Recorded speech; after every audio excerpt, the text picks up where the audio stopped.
Sachez-le donc, vous tous, ainsi que le peuple d'Israël, c'est par le nom de Jésus, le Nazaréen, lui que vous avez crucifié, mais que Dieu a ressuscité d'entre les morts, c'est par lui que cet homme se retrouve là, devant vous tous, bien portant. La finale de cette lecture nous dit « Nul autre que lui. En dehors de lui, il n'y a point de salut, car sous le ciel, aucun nom n'est donné aux hommes qui puissent nous sauver. » L'apôtre Pierre nous révèle l'importance du nom de Jésus-Christ, ce merveilleux nom, le plus beau nom des hommes. Saint Bernard de Clairvaux disait « Le nom de Jésus-Christ est une mélodie pour nos oreilles. » C'est-à-dire le simple fait d'entendre le nom de Jésus, c'est agréable. C'est agréable pour nos oreilles. Il dit le nom de Jésus est un délice au palais. Prononcer le nom de Jésus, faire sortir le nom de Jésus de notre bouche est un délice pour nous. Et il finit par dire, le nom de Jésus produit la joie dans notre cœur. C'est ce nom-là que nous devons annoncer, à temps et à contre-temps. Le pape Jean-Paul II disait, ne pas annoncer Jésus-Christ est un crime contre l'humanité. C'est un merveilleux nom et tout le monde doit connaître Jésus. C'est cette mission qui est confiée à tout pasteur, à tout guide spirituel, de faire connaître le nom de Jésus. Ce nom a le pouvoir de donner la vie. Ce nom a le pouvoir de chasser les soucis. Aujourd'hui, nous cherchons le bonheur dans le matériel. Nous cherchons la paix dans le matériel. On cherche l'élévation dans la société, dans les sacrifices humains. Mais tout ça ne peut rien nous apporter. Tout ça ne peut rien nous donner. Seul le nom de Jésus-Christ peut nous donner le salut. Seul Jésus peut nous sauver. Seul Jésus peut nous bénir. C'est ce nom qu'il faut annoncer. C'est ce nom qu'il faut faire connaître aux hommes. Le but de toute évangélisation, c'est de faire connaître ce nom. Quand on organise une évangélisation, c'est pour faire connaître le merveilleux nom de Jésus-Christ. Et l'apôtre Pierre dit, c'est par ce nom que cet homme qui était infirme a retrouvé la santé.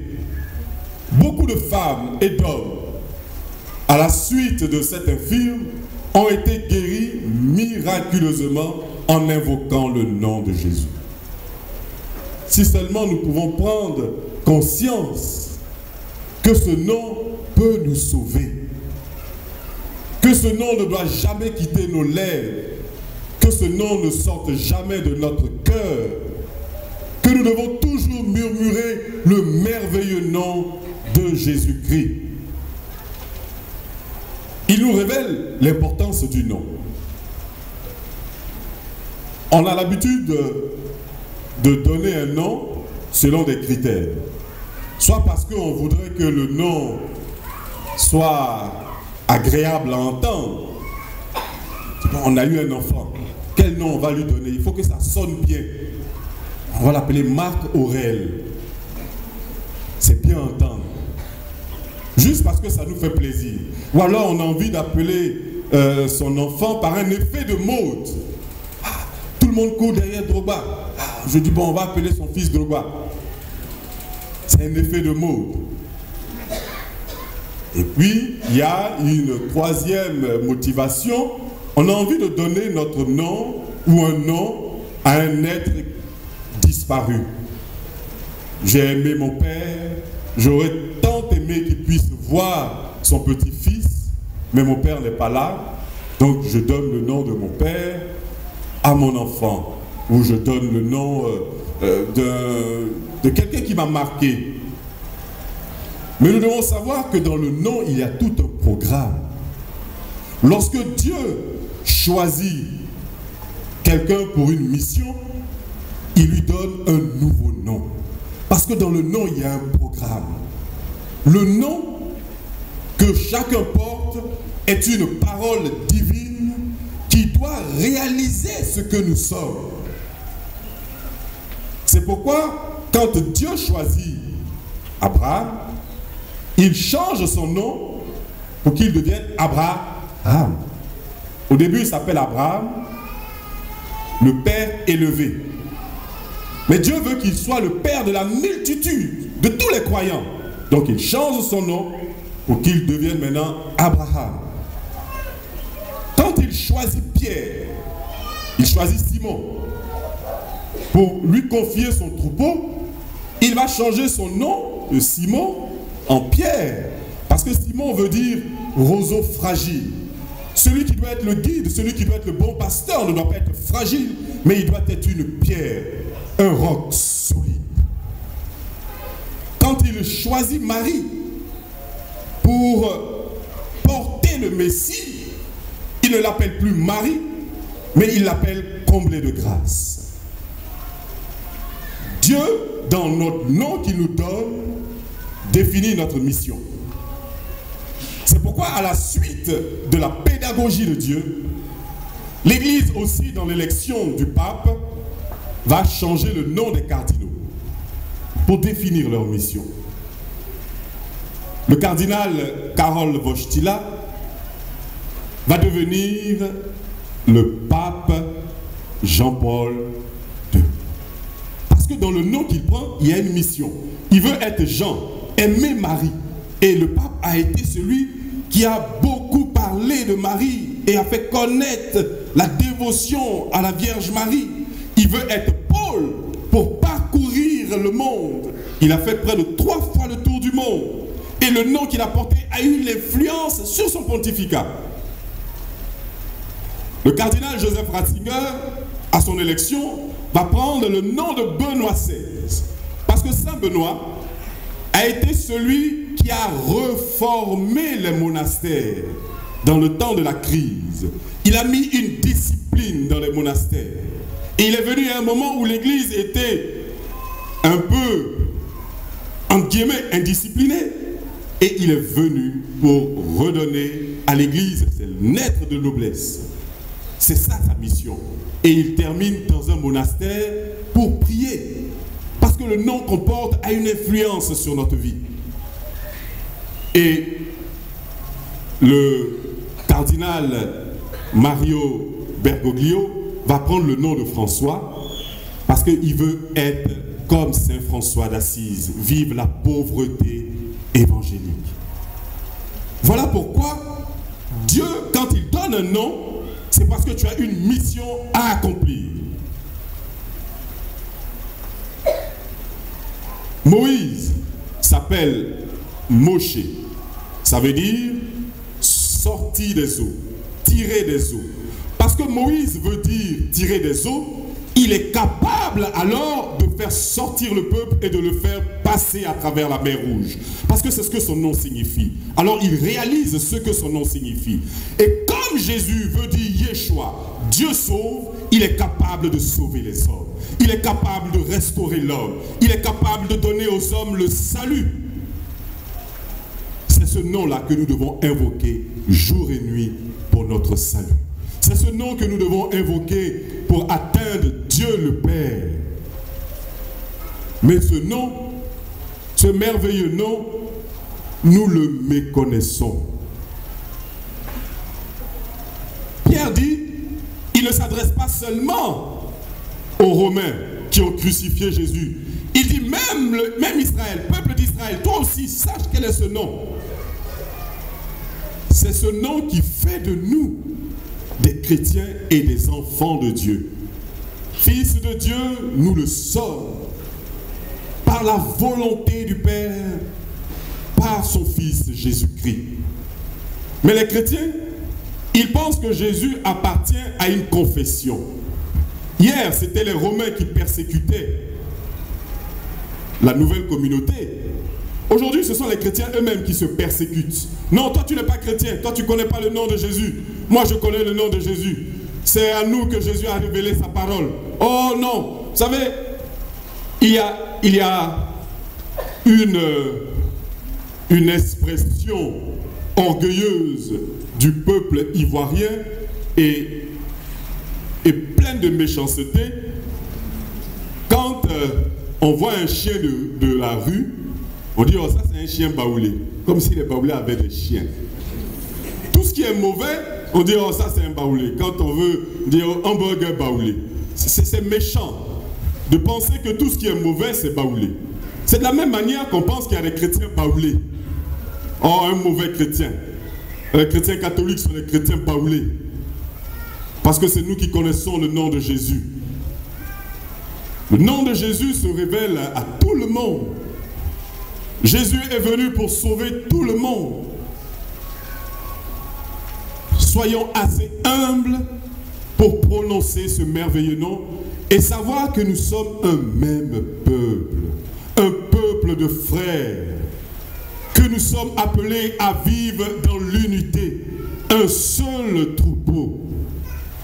Voilà pourquoi Jésus-Christ se révèle comme le bon pasteur, parce que nous ne sommes pas capables de présenter Jésus aux hommes. Nous défigurons Jésus quand nous le présentons aux hommes. Nous défigurons le visage du Père quand nous le présentons aux fidèles. Voilà pourquoi lui-même il vient se présenter comme étant le bon pasteur.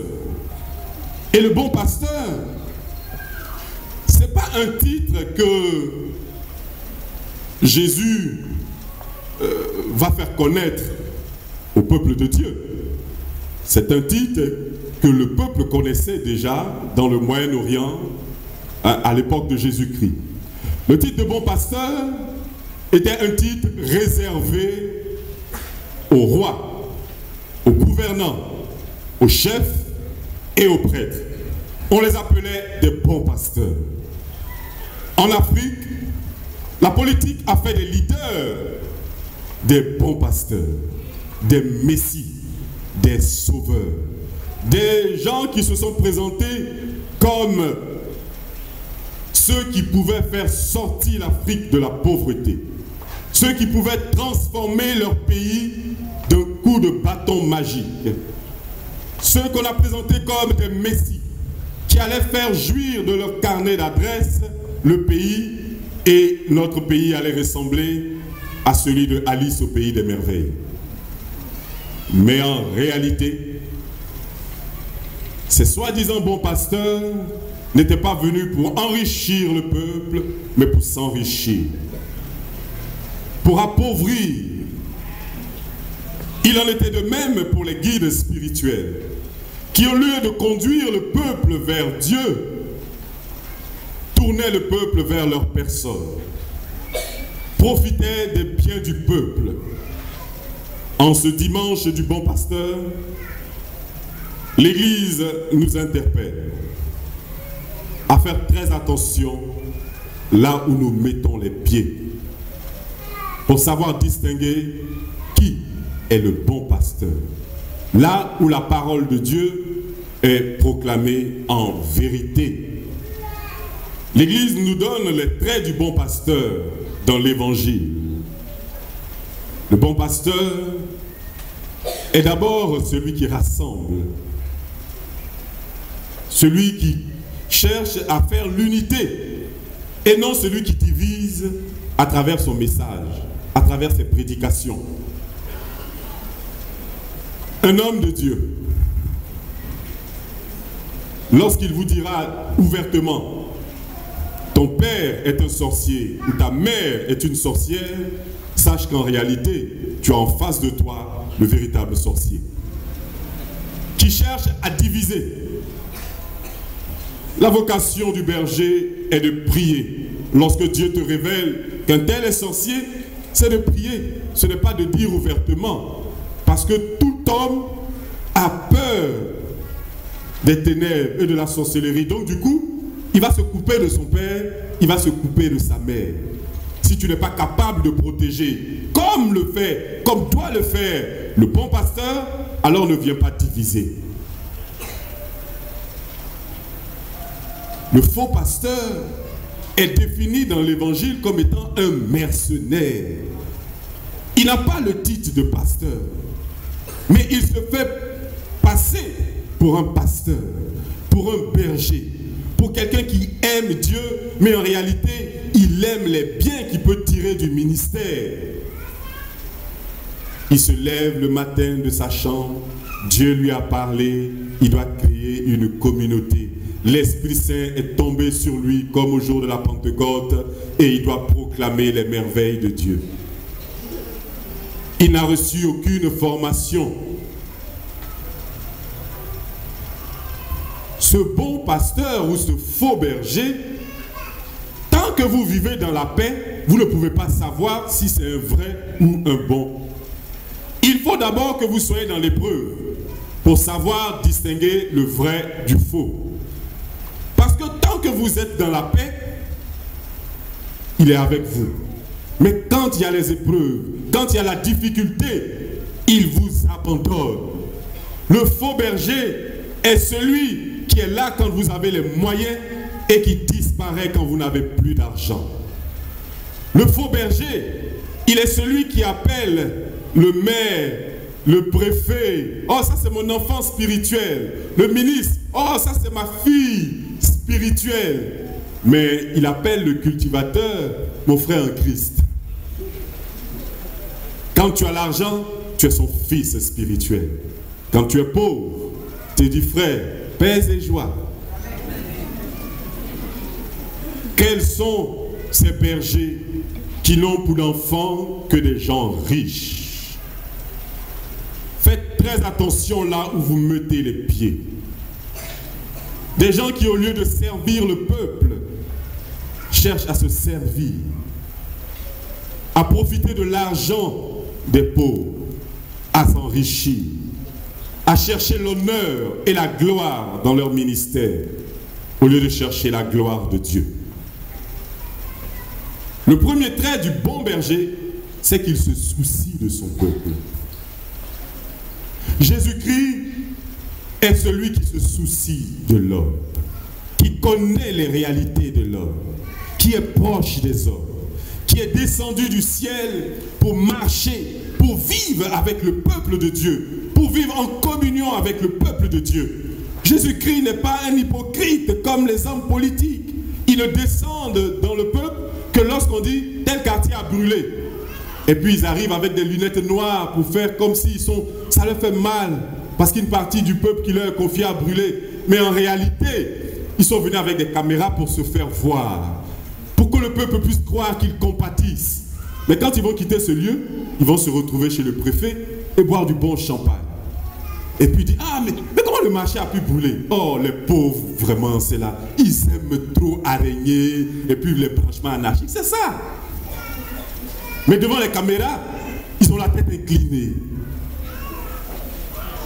Non, Jésus-Christ vit nos réalités. Jésus-Christ est le bon pasteur. Jésus-Christ est la vérité. Jésus-Christ connaît chacun de nos problèmes. Il ne peut pas nous tromper. Mettons notre confiance en lui. Le bon pasteur est celui qui donne sa vie pour ses brebis. Donner sa vie pour ceux qu'on aime. Et le Seigneur nous l'a prouvé à la croix. Il a donné sa vie pour nous, afin que quiconque croit en lui ne périsse point, mais qu'il ait la vie éternelle. Combien sont prêts à donner leur vie pour sauver leur peuple? Souvent quand il y a les coups d'État, ils sont les premiers à partir, avant le peuple. Jésus-Christ donne sa vie pour le salut de son peuple. Comment ne pas penser au père Maximilien Marie Kolbe, un prêtre qui a été pris en otage dans un camp de concentration. Ils étaient plusieurs hommes. Et puis un jour, ils se sont levés, les soldats allemands, et ils ont dit, toi, on va te fusiller. Et le prêtre a dit,